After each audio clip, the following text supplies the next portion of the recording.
Jesus, meu capitão, yeah, meu capitão, meu capitão, meu capitão. O legado da história cristã para a igreja moçambicana. Julgamos ser importante que a igreja moçambicana recupere o legado da história cristã. Reconhecemos que essas informações são falíveis e sujeitas a erros. Por isso, antes de abraçá-las, será necessário avaliá-las à luz da Escritura, que é a única verdade inspirada por Deus infalível e digna de toda a confiança. Jesus, Meu capitão, yeah, meu capitão, meu capitão, meu capitão. Referente à igreja primitiva. Neste vídeo, decidimos organizar em duas partes que são: primeiro, o crescimento da igreja, e o segundo, credos e concílios da igreja. Quanto ao crescimento da igreja, há que notar que desde o dia de Pentecostes, em Atos 2, o crescimento da igreja foi tão rápido que deixou os sacerdotes do templo bastante admirados. Num curto espaço de tempo, o número do grupo chegou a quase 5.000. Foi assim que a igreja foi crescendo e se multiplicando. Há que notar que as conversões resultaram de 4 fatores.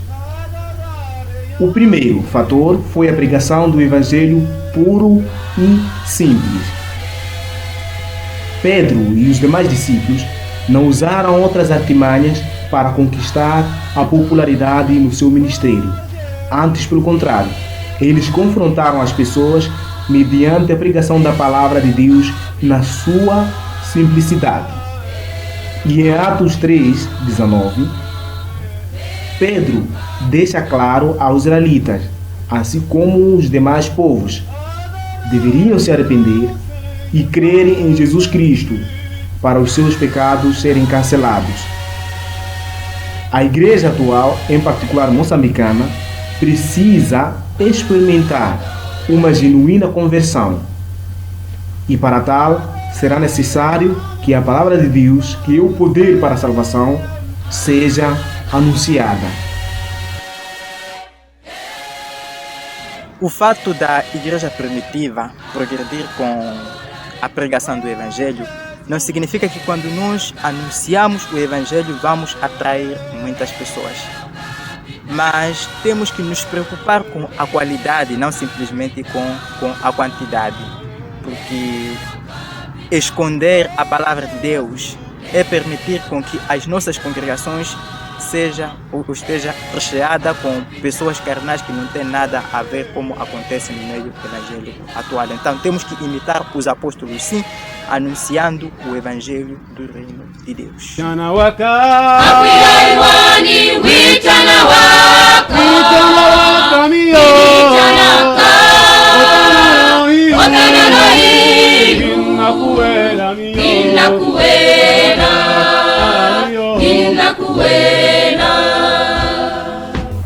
O segundo fator que fez com que a igreja crescesse em Atos foi a operação do Espírito Santo. Quando olhamos as conversões do livro do Atos, vamos perceber que foi graças à operação do Espírito Santo. A conversão é um ato total e exclusivamente realizado por Deus, por meio do Espírito Santo, que convence-nos do pecado, da justiça e do juízo. Isso quer dizer, é sempre Deus que abre o nosso coração para que possamos entender a sua santa palavra revelada e crer em Jesus Cristo. E sem essa capacitação, mediante o Espírito Santo, jamais creríamos na sua palavra, pois estamos mortos em nossos delitos e pecados, como mostra Paulo no livro de Efésios 2. O fato de sabermos que sem Deus nada podemos fazer deve nos levar a uma profunda humildade e a depender totalmente de Deus nas nossas vidas, assim como no nosso ministério. Por isso, a oração é um elemento de extrema importância na nossa vida. O terceiro fator que trouxe o crescimento da igreja foi o modelo de vida da igreja. O cristianismo nunca foi meramente uma religião de palavras. O cristianismo é uma realidade que transforma a vida. E uma das razões que fez com que a igreja de Atos apresentasse almas genuinamente convertidas foi o modelo ou estilo de vida vivida pelos seus membros, que foi caracterizada pelo temor a Deus, unidade, humildade e solicitude, como mostra Atos 2, versículo 43 a 47. Infelizmente, nas nossas igrejas, há falta de exemplos ou modelos. Há falta de cristãos sinceros, piedosos e que amam realmente a Deus. E com essa triste realidade de hipocrisia e falsidade, mesmo que as nossas igrejas cresçam em número, a miséria espiritual continuará patente e evidente.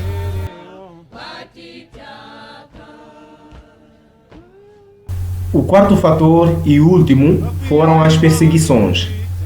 Em toda a história da igreja sempre houve pessoas, grupos que tentaram acabar com o cristianismo, mas que nunca obtiveram sucesso. Na era primitiva, o cenário não foi diferente.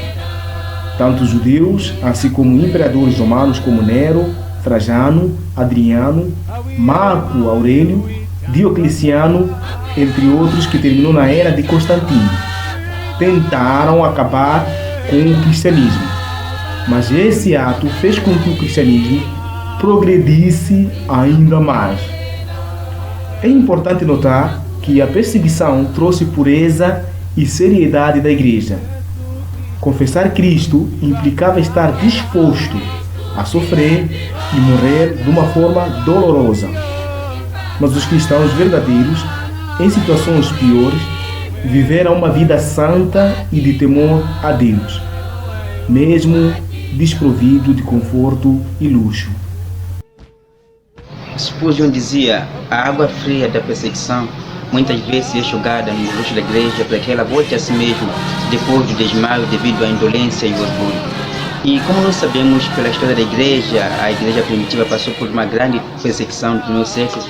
E se nós formos a ver ainda pela história, vamos entender que um dos catalisadores do crescimento da igreja foram as perseguições. Hoje o povo tem apenas um olhar negativo das perseguições, sem entender que elas trouxeram pureza e sinceridade à igreja.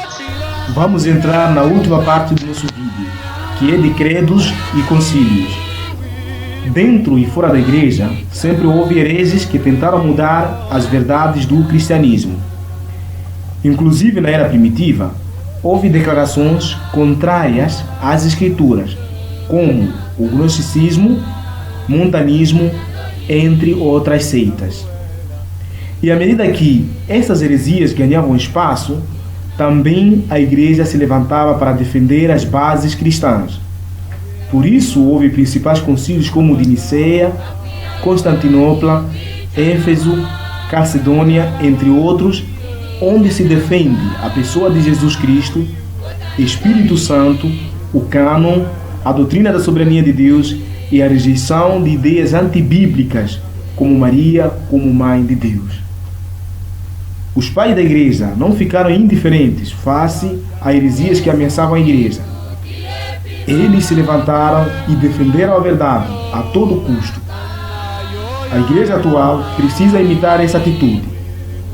Não devemos ficar indiferentes face a movimentos antibíblicos que têm invadido, inclusive, a igreja, como a teologia de prosperidade, entre outros. Uma das coisas que eu admiro dos pais da igreja é o fato de se reunirem para defender a verdade bíblica contra as seitas, contra pessoas que se levantavam contra o cristianismo. E nós também temos que ter esta convicção, declararmos aquilo que nós acreditamos na palavra de Deus, ao mundo e mostrarmos que estamos dispostos a morrer por causa dessas mesmas verdades. Então, os concílios como Niceia e Constantinopla, assim como outros, devem nos transmitir esta mensagem ou este ensinamento. Oh Jesus, meu capitão, meu capitão, meu capitão, meu capitão. Vamos orar para que a igreja recupere ou volte aos ensinamentos dos apóstolos. Vamos orar e lutar para que a igreja moçambicana tenha referências ou exemplos a serem seguidos.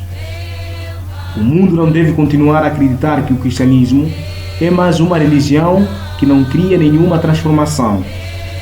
Vamos colocar a vontade de Deus no centro das nossas vidas e não nos contentar com o conforto que este mundo oferece.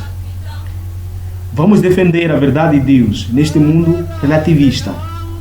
Não devemos nos calar face à apostasia e realidades vergonhosas que se verifica nas supostas igrejas moçambicanas.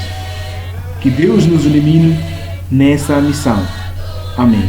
Jesus, meu capitão, meu capitão.